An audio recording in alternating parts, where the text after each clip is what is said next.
Assalamu alaikum. I hope that you are fine, and probably you might be cursing me that I have embroiled you in the functioning of public, private keys, the secure envelope. These concepts, I understand they are a little complicated, but if you apply your mind, they are not that difficult.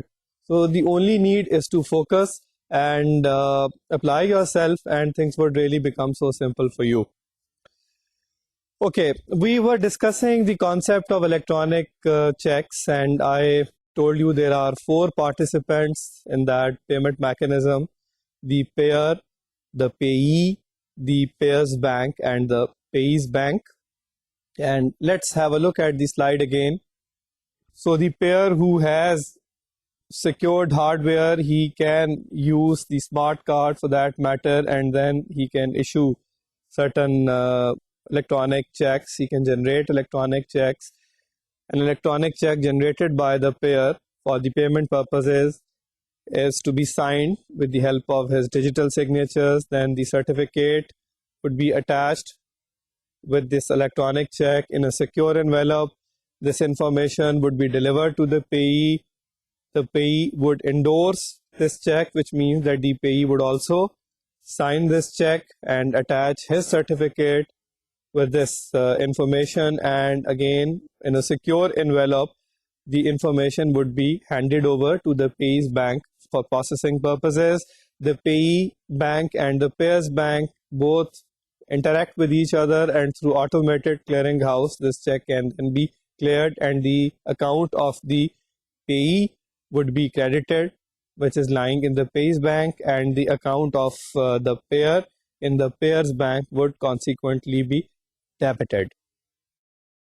There are four possible scenarios as regards the processing of an electronic check, depending upon the availability of infrastructure required for the processing of an electronic check. So one simple scenario, the diagram whereof you have already seen.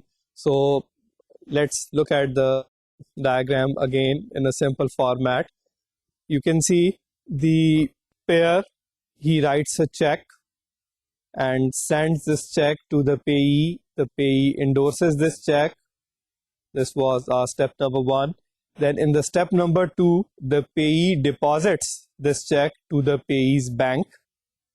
The payee's bank then interacts with the payer's bank and through ACH clears this check. Step number four, then the report that the account of the payee or the merchant has been credited. This report is sent through the payee in step number four by the payee's bank. And in the step number five, similarly, the payer bank also sends a statement to the payer telling the payer that the payment has been made to the payee. That was the scenario, the case we have already seen, a simple, typical electronic check processing scenario. There can be a variation to this typical setup, and you can see in the slide now that the step number one is the same. So the payer writes the check and passes it on to the payee for the endorsement. The payee endorses this check, and now there is the variation, the difference from the earlier case. You can see that in step number two, now the payee sends this electronic check, the endorsed check, to the payer's bank. So instead of sending it to the payee's bank in step number two, the payee rather sends it to the payer's bank. And now the payer's bank, it has got the infrastructure properly for the processing of this check, for the verification of the signatures, etc. And therefore, it now plays the backbone role for the transfer of the amount. So now the payer's bank in step number three notifies the payee bank that yes, the processing can take place, your endorsement has been verified.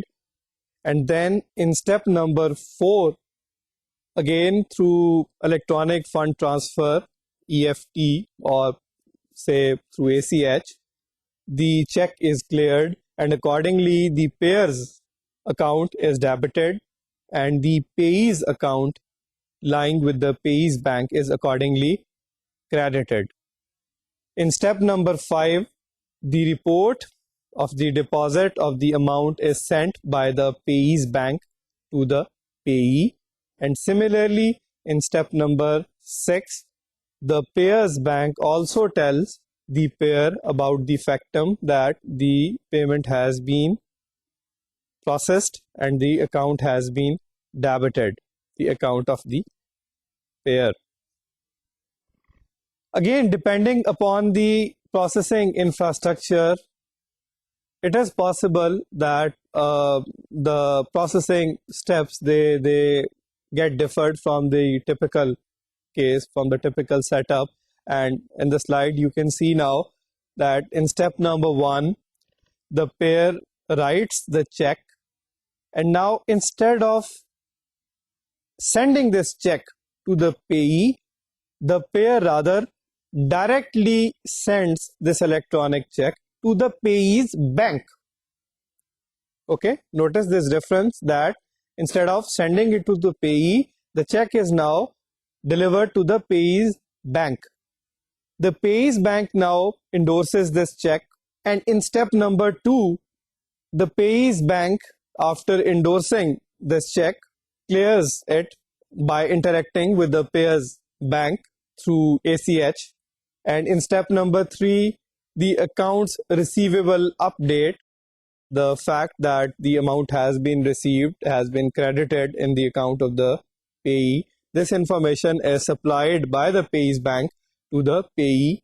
And in step number 4, similarly, the payer's bank also sends the statement about the payment from the payer's account.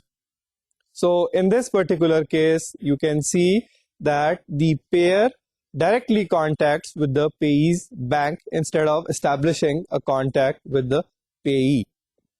Another possibility, another scenario that exists is that where the payer communicates or interacts with the payer's bank.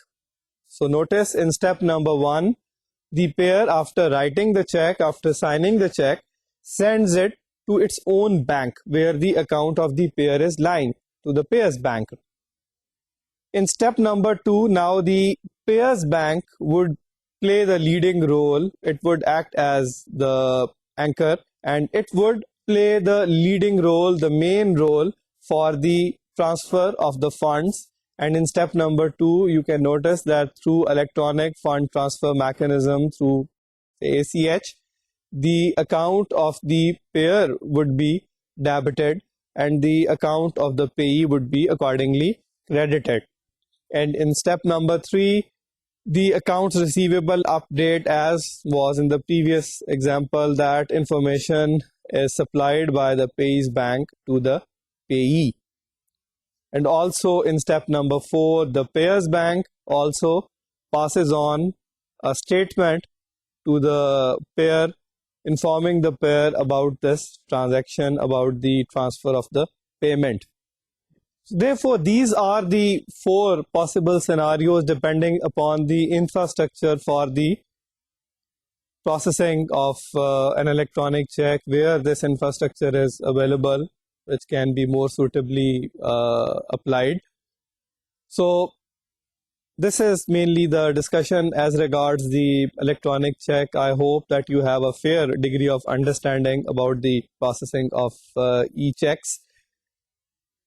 Today, basically, I want to start our new topic, a new payment mechanism that I want to teach you, and that is the e-cash payment model.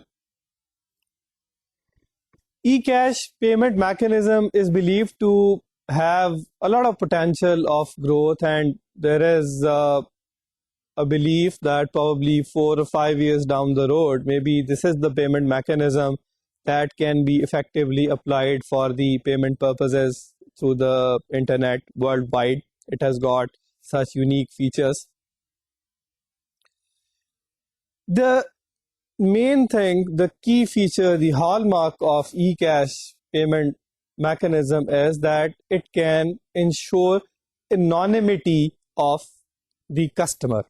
Now, anonymity means that the identity of the customer, of the buyer who is purchasing goods online, the identity of such a customer is not revealed. And we can say that the customer can expect to remain anonymous. His identity cannot be revealed. This payment mechanism again uses strong symmetric and asymmetric type of cryptography. There is a special software which has to be installed on the customer side. We call that cyber wallet. Similarly, there has to be a special software on the merchant side also, the merchant software, and with the help of these softwares, an e-cash transaction can take place. Remember, there are three participants in this payment mechanism: the customer, the merchant, and an e-cash bank, right? So as was the case with the centralized account payment system, where there were three parties, again in eCash payment system also, there are three participants, three entities: customer, merchant, and eCash bank. Both the customer and the merchant, they are registered with an eCash bank, and they have their accounts lying with that eCash bank. When I say that this system attempts to create anonymity of the customer, I mean to say that the idea behind the creation of this model eCash system was to provide a bazaar-like shopping environment to the customers,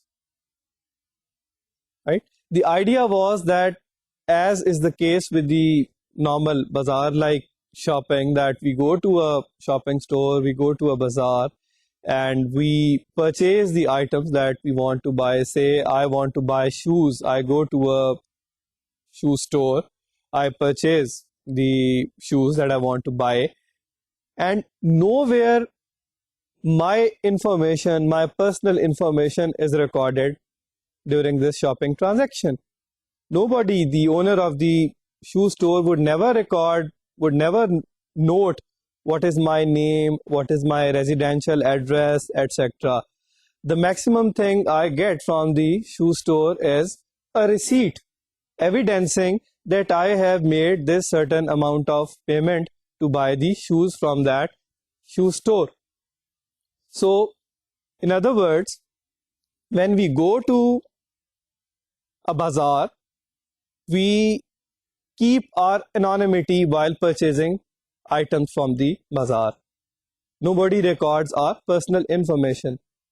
On the other hand, the nature of the technology, by now you must have realized that the nature of the internet technology is such that using databases, using scripts, etc., it is possible, very much possible, that the information of the customer is recorded, is stored on the merchant side.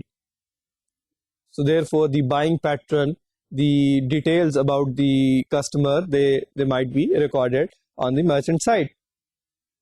The experts thought that if we come up with a system which provides this comfort to the customers, that they can expect, they can think that, well, our identity would not be revealed while we would be making the shopping, while we would be making payments online, then they thought that that sort of a system can popularize the e-commerce, the shopping through the internet. So that was the main purpose why a lot of work was done on this e-cash payment mechanism.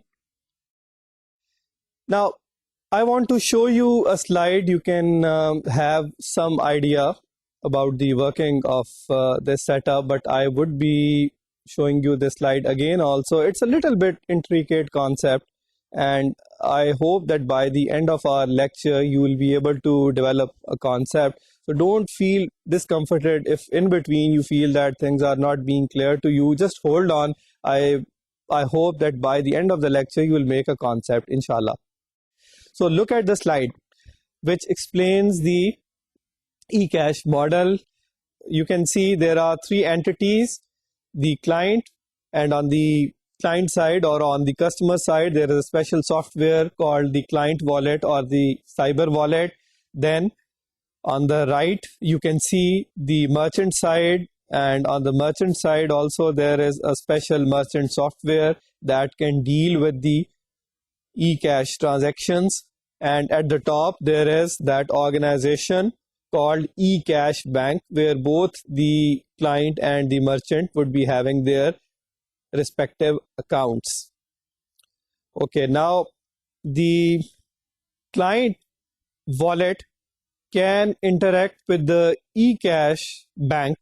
You can see with the help of an arrow I have indicated that the client wallet can withdraw coins, and it can also deposit coins with the eCash Bank. These are the two major activities that are done between the client wallet and the eCash Bank.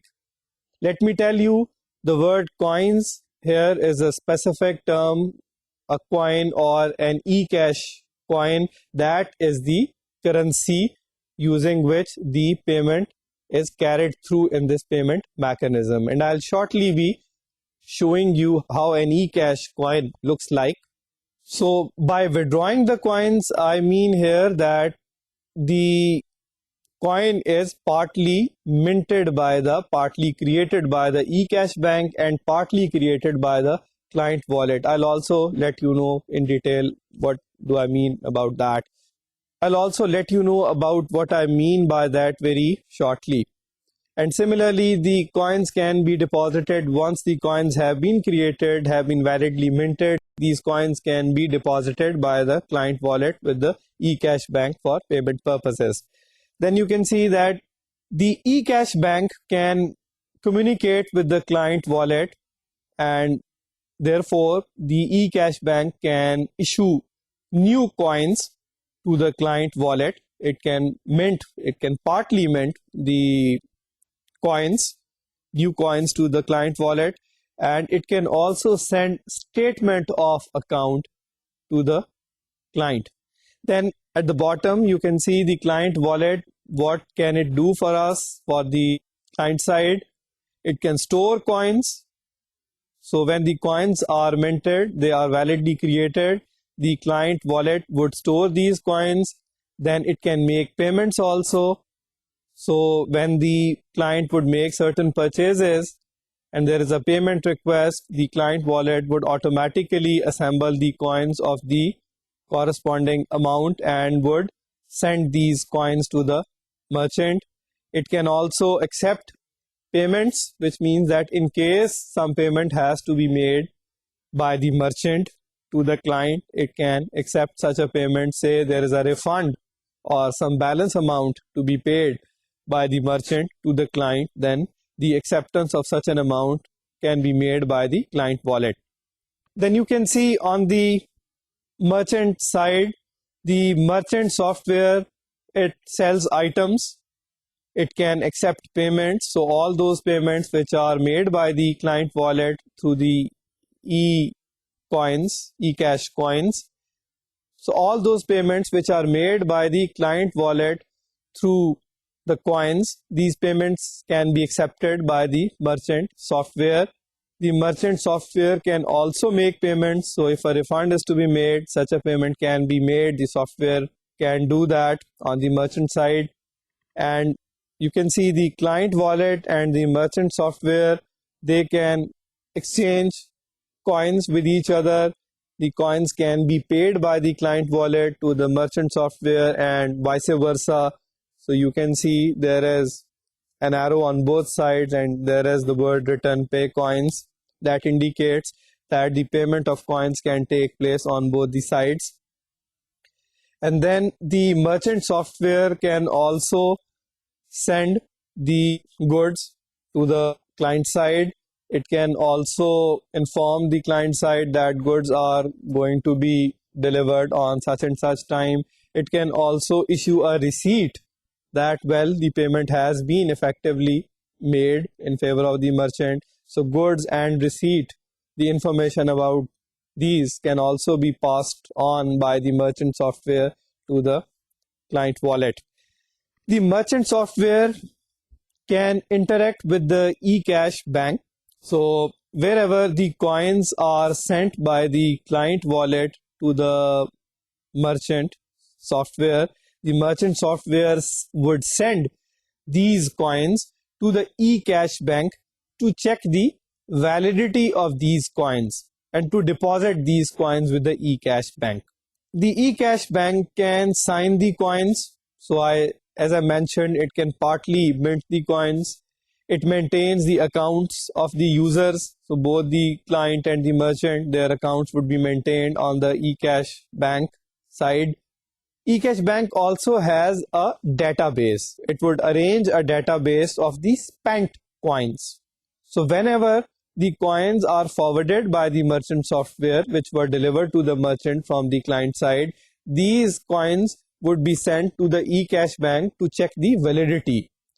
eCash bank would then match these coins with the list of the coins contained in its database, and if these coins, they are not contained in the databases of the spent coins, that means these are valid coins.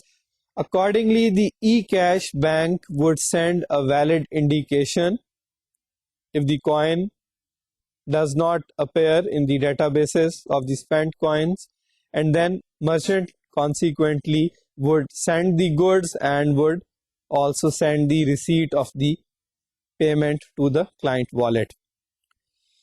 Okay, when I say that the eCash bank would have the account of the customer and the merchant lying with the eCash bank, I mean to say that there can be several customers and there can be several merchants who can be the clients of the eCash bank, and each one of them would be having their respective accounts with the eCash bank. Again, with the help of credit cards or using the prepaid cards, as I familiarized you this concept with earlier, the accounts of the customers and the merchants, they can be opened and they can be funded with the eCash bank. Say there can be a client who has got $50 in his account with the eCash bank. He deposited these $50 using a prepaid card, assuming, with the eCash bank. And when he wants to have coins worth $10, he can send a request to the eCash bank that please issue me coins of $10.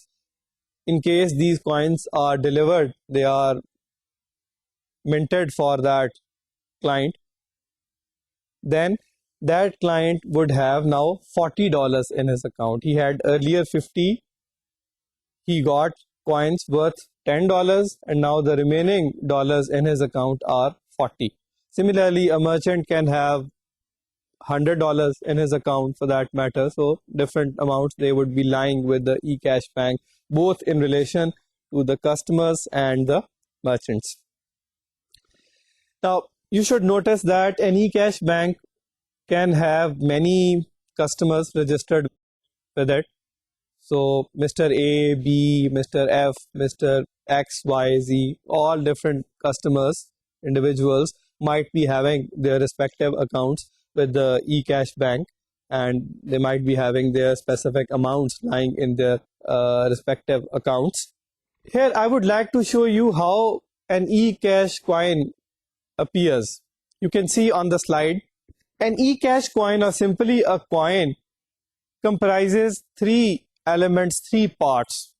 So there is a serial number, then there is a key version, and the third element, third part, is the serial number signed by the secret key or the private key of the eCash bank. So where I want to have a $1 coin from the eCash bank, the eCash bank, using its $1 secret or private key would sign the serial number.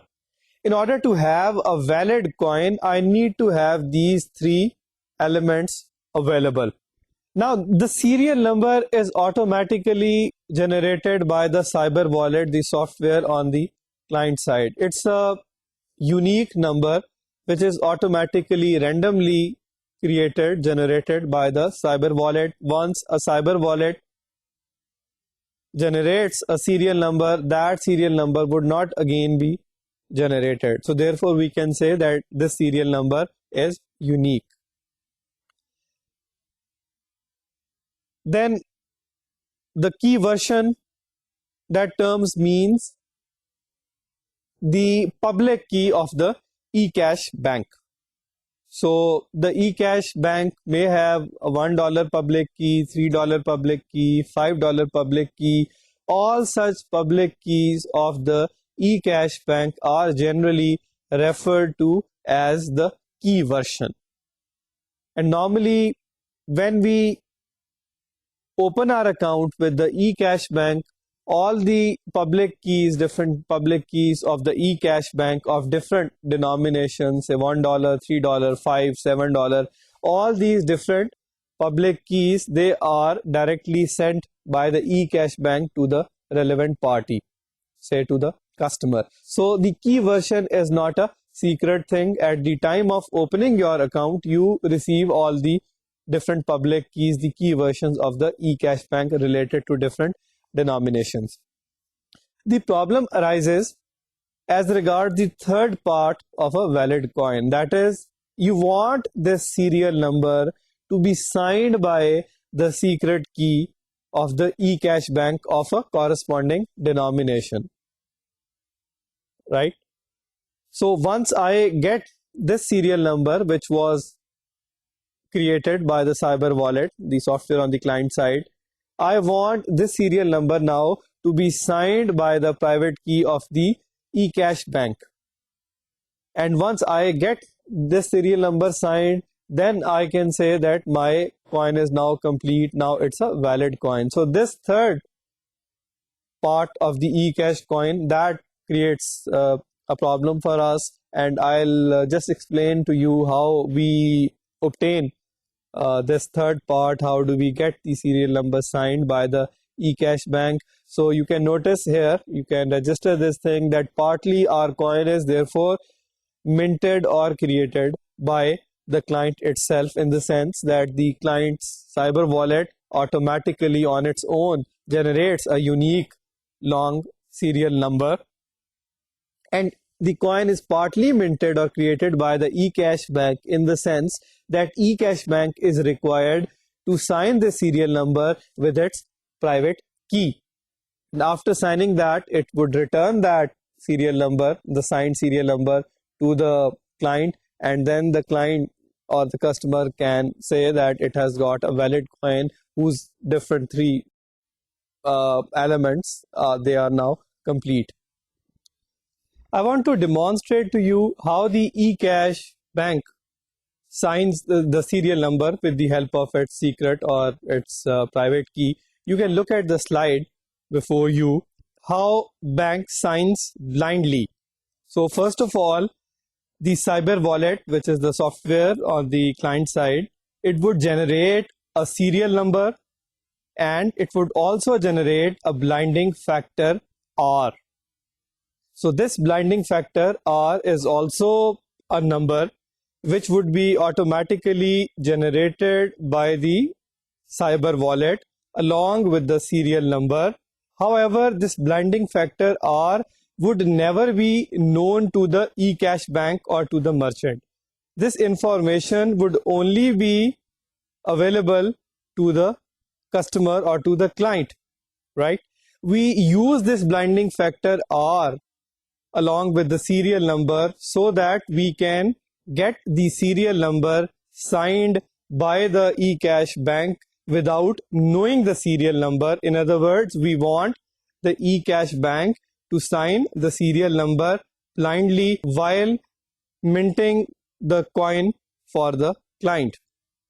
So what happens is that after generating the serial number and the blinding factor R, the cyber wallet would multiply this factor R with the serial number and would use the public key, the key version of the eCash bank. So you can see serial number into R raised to power E2 mod M.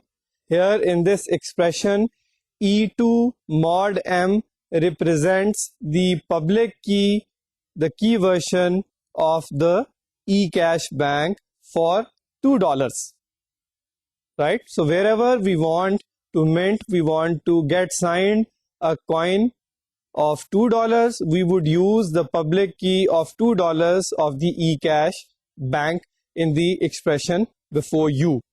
So this expression, that is serial number into R raised to power E2 mod M, that would be provided to the eCash bank for signature.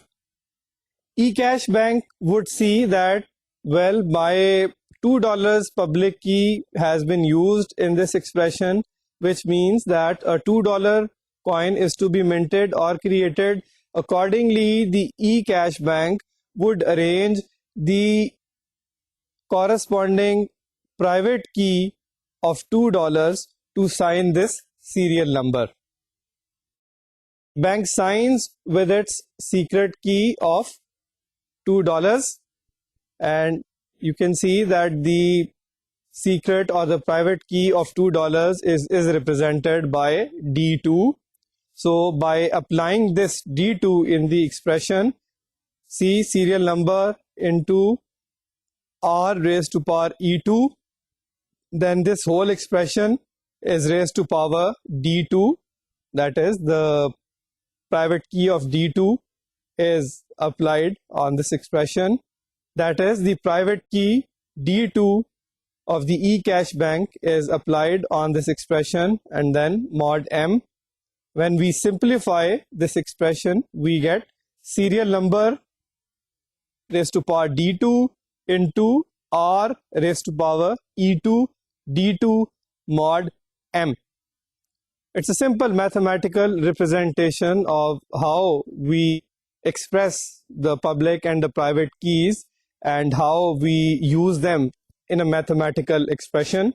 So by simplifying, we get serial number into R E2 D2 mod M equals serial number raised to power D2 into R mod M.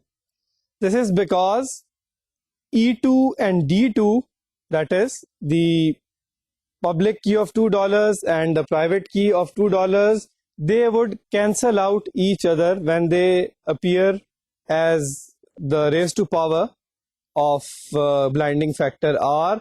They would cancel out each other. That is called the property of inverse relationship of keys. So whenever a public key is multiplied with its corresponding private key, mathematically we can say they cancel out each other. So we are left with the blinding factor R alone. Now this expression at the bottom, serial number D2 into R mod M, this is now at best known to the eCash bank. In other words, we can say that eCash bank has signed the serial number with its private key of $2 to provide us the third part of the $2 coin without knowing this serial number. Since this serial number was blended with R, it was multiplied with the blinding factor R deliberately. Therefore, bank, while signing the serial number with its private key, could not know the serial number itself. So on one hand, it not only signed the serial number, it served our purpose also, but at the same time, it could not know the serial number it was signing. Now this expression, serial number D2 into R mod M, would be returned to the customer. Here, the customer, the client side, the cyber wallet, it knows the blinding factor R, so this expression is divided by R, and as a result, the the customer gets serial number D2 mod M. This mod M mathematically gets eliminated in the process. So we are left with serial number raised to power D2, which means that the serial number which was generated initially by the cyber wallet has been now signed by the eCash bank with its private key of $2, and thus it has provided us the third part of a valid coin of denomination $2. Now at this point we can say that the customer has got a valid $2 coin with it. It has got the three elements of the coin available with it, that is the serial number, the key version, and the serial number signed by the private key of the eCash bank. In this fashion, the client can get minted and can get signed the coins of different denominations, different values. So wherever we want to have a $3 coin, we will use the key version, the public key of $3 of eCash bank, and resultantly the eCash bank would apply its corresponding private key of $3 to sign this serial number. Similarly, where the client wants to have a coin of $5, so there E5 mod M would be used. The public key for $5 of eCash bank would be used in the expression, and the eCash bank would sign this expression with its private key D5 in order to mint the coin for the customer, for the client. Therefore, in this manner, the customer can have different coins, different valid coins minted for the customer. And once these coins have been obtained, which have duly been signed by the eCash bank, then the cyber wallet would store all such valid coins. Right? They are now ready to be spent for payment purposes. Next, what happens is that the client goes to the online shop of a merchant. The client purchases certain goods, certain items from the online shop. As a result, the merchant gives a payment request, provides a payment request to the customer. Accordingly, the cyber wallet would automatically assemble the coins of different denominations corresponding to the payment request, corresponding to the bill which has been issued by the merchant for the goods that the client has purchased. These coins which were earlier got minted, or these coins which were withdrawn from the eCash bank, all such coins, they are encrypted now with the public key of the eCash bank, and then they are forwarded to the merchant, and the merchant then further forwards them to the eCash bank to check the validity.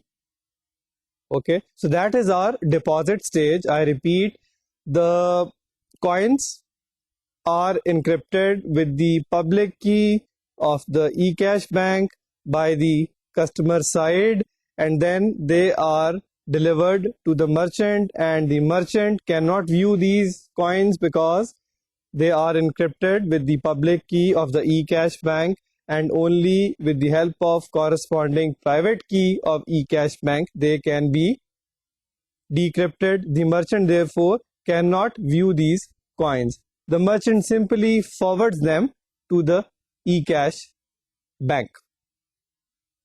The eCash bank has got the private key, so with the help of its private key, the eCash bank would decrypt these encrypted coins, and for the first time then at that stage, the eCash bank would come to know about the serial number which at the minting stage it had signed with the help of its private key without knowing the serial number. Okay, so the serial number which was earlier signed with the private key of the eCash bank at the minting stage is only known to the eCash bank when these coins are deposited at the payment stage. The eCash bank has maintained a database of spent coins. When these serial numbers are available at the deposit stage to the eCash bank, it would match the decrypted serial number with the serial numbers contained in the database of the spent coins. In case this serial number is not listed in that database, that would mean that this coin is a valid coin. It has not come for spending again. It's a new coin. It's a valid coin. Had it been a spent coin, already consumed coin, then it would have been listed in the database of spent coins and would then not be considered as a valid coin. So in case it's a valid coin, then a valid indication would be sent by the eCash bank to the merchant, and then the merchant would send the goods to the customer. Right? So that was the deposit stage when the validity of the coins is checked or verified. Now, here I want to highlight one thing, that basically there are two main stages involved in this payment system. That is the minting stage, and the second is the deposit stage. At the minting stage, as I earlier explained, the coin is partly minted or created by the client itself, in the sense that it generates the serial number which is a part of the valid coin, and it is also partly minted by the eCash bank, in the sense that eCash bank signs this serial number with its private key, and once it blindly signs this serial number and sends it back to the customer, then the customer can say that it has got now a validly signed coin which can be spent. Now, you should notice here that at the minting stage, the relationship between the serial number and the customer or the user is broken to achieve anonymity. And similarly, this relationship is also broken at the deposit stage, the relationship between the serial number and the customer or the user in a different fashion. So I want to show you a slide in this regard, and I would explain this concept further. So at the minting stage, the serial number is unknown to the eCash bank. So because of the factor R, the multiplication, the blending of R factor with the serial number, the eCash bank would not be able to know which serial numbers has it actually signed. However, the eCash bank would know the client who has requested for these coins. So eCash bank may have different clients, Mr. A, Mr. D, Mr. F. Each may have requested for the issuance of the coins for the signatures of the eCash bank on the serial numbers. So it would know that Mr. A has requested for $10 coins, Mr. D has requested for $20 coins, Mr. F has got $25 coins, etc. So in this fashion, the serial number would not be known to the eCash bank, but the clients would be known to it. On the other hand, at the deposit stage, the reverse is true. That is, the serial number would be known to the eCash bank when it decrypts the coins using the private key. It for the first time knows these serial numbers, they are exposed to it, which it had earlier minted while signing them with the secret key. But at this stage, the client would not be known. So eCash bank would not know that which of its client, Mr. A, Mr. D, Mr. F, whosoever has sent these coins for payment purposes. You notice that at both the minting and the deposit stage, we break deliberately this relationship between the serial number and the client to achieve anonymity. Therefore, at the deposit stage, the eCash bank would just know that some valid coin has come for payment purposes, but it would not know that who has sent this coin for payment purposes. Who is the customer? Mr. A, Mr. B, Mr. C, whosoever has sent this coin. So we can say that in this fashion, the anonymity is maintained with the help of eCash payment mechanism, and the identity of the customer cannot be therefore revealed. So let's summarize what we have done in our today's lecture. We have basically reviewed the concept behind the eCash payment mechanism, and I told you that anonymity is its key feature. And the idea was to provide a bazaar-like shopping environment for the persons who want to do the shopping through the internet and want to make the payment through the internet. Now, I told you that an eCash coin consists of three elements: the serial number, which is randomly generated by the cyber wallet, which is a software installed on the customer side, and then the key version, which corresponds to the public key of the eCash bank, and then the third element of a valid coin is a serial number, which is to be signed by the secret key of the eCash bank of the corresponding denomination. And I've also explained the concept, how the anonymity can be achieved, how we break the relationship between the serial number and the user or the customer at both the minting and the deposit stage in order to achieve anonymity. Inshallah, we'll carry our discussion further on this topic in our coming lecture. Until then, Allah Hafiz.